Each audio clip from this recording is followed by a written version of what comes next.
अब सवाल उठता है कि आखिर विपक्ष एक सुर में ईवीएम की बजाय बैलेट पेपर से चुनाव कराने की मांग क्यों कर रहा है?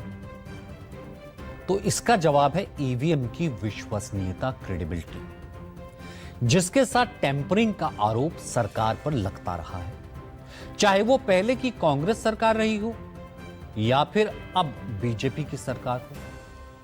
विपक्ष में जो भी दल रहा है, शुरू से ही ईवीएम पर सवाल उठते रहे हैं।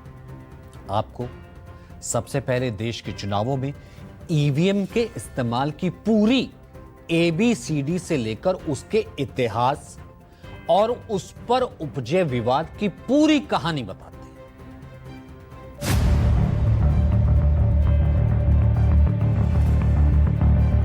एक ऐसी मशीन जिसके जरिए देश में राज्यों के विधानसभा चुनाव से लेकर लोकसभा चुनाव तक कराए जाते हैं। लोग ईवीएम मशीन पर छपे अपने इलाके के प्रत्याशियों के नाम और उसके चुनाव चिन्ह के आगे का बटन दबाकर अपने मताधिकार का इस्तेमाल करते हैं। लेकिन ईवीएम को भारतीय चुनाव में लाना रातों रात का खेल नहीं था, बल्कि इसके लिए एक लंबी प्रक्रिया चल रही थी।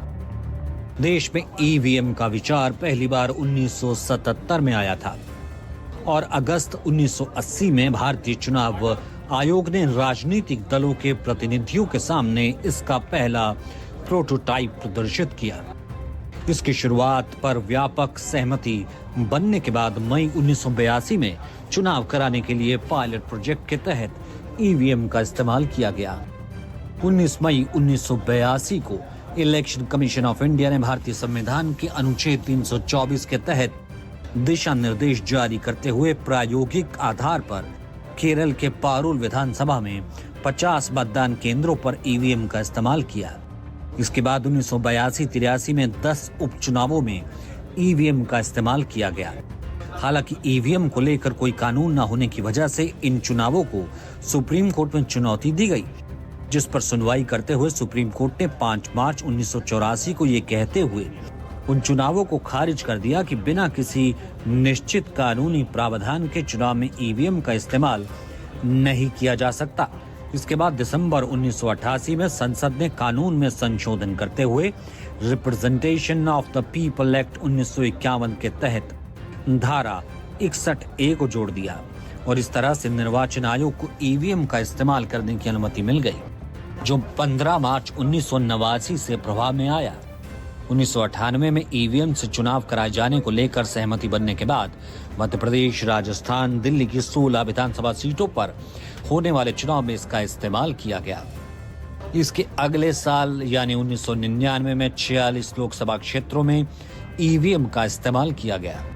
फिर हरियाणा विधानसभा चुनाव के दौरान 45 सीटों पर ईवीएम से मतदान कराया गया और यहीं से देश के चुनावों में ईवीएम के इस्तेमाल की प्रक्रिया धीरे धीरे शुरू हो गई।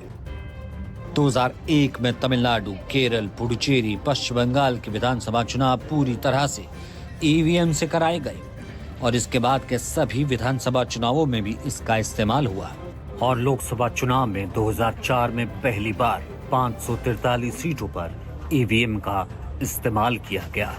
हालांकि ऐसा भी नहीं कि देश में ईवीएम से वोटिंग कराना इतना आसान रहा है। गाहे बगाहे ईवीएम की विश्वसनीयता पर सवाल उठते रहे। सत्ता से बाहर रहने वाले राजनीतिक दल इस पर सवाल उठाते रहे। साल 2009 के लोकसभा चुनाव में बीजेपी की करारी हार के बाद पहली बार ईवीएम पर सवाल उठे थे। तब पार्टी के सीनियर नेता लाल कृष्ण आडवाणी ने सबसे पहले ईवीएम पर सवाल उठाए थे। उन्होंने दावा किया था कि ईवीएम से छेड़खानी की जा रही है, ईवीएम को हैक करके वोट बदले जा रहे हैं। इसके अलावा तत्कालीन जनता पार्टी के अध्यक्ष सुब्रमण्यम स्वामी ने भी ईवीएम के जरिए चुनावों में धांधली के आरोप लगाए थे। इस दौरान सुब्रमण्यम स्वामी सुप्रीम कोर्ट तक भी पहुंच गए थे। इससे अगले साल यानी 2010 में बीजेपी नेता जीवीएल नरसिम्हा राव ने भी ईवीएम पर सवाल खड़े कर दिए थे।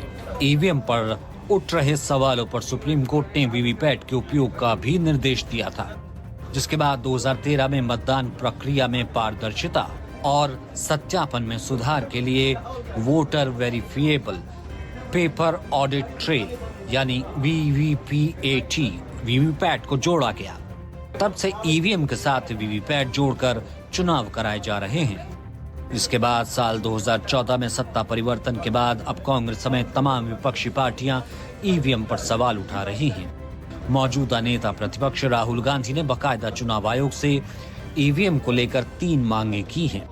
राहुल गांधी ने आज लोकसभा में चुनाव सुधार पर चर्चा के दौरान मांग की कि मशीन रीडेबल वोटर लिस्ट सभी राजनीतिक दलों को चुनाव से 1 महीने पहले दी जानी चाहिए।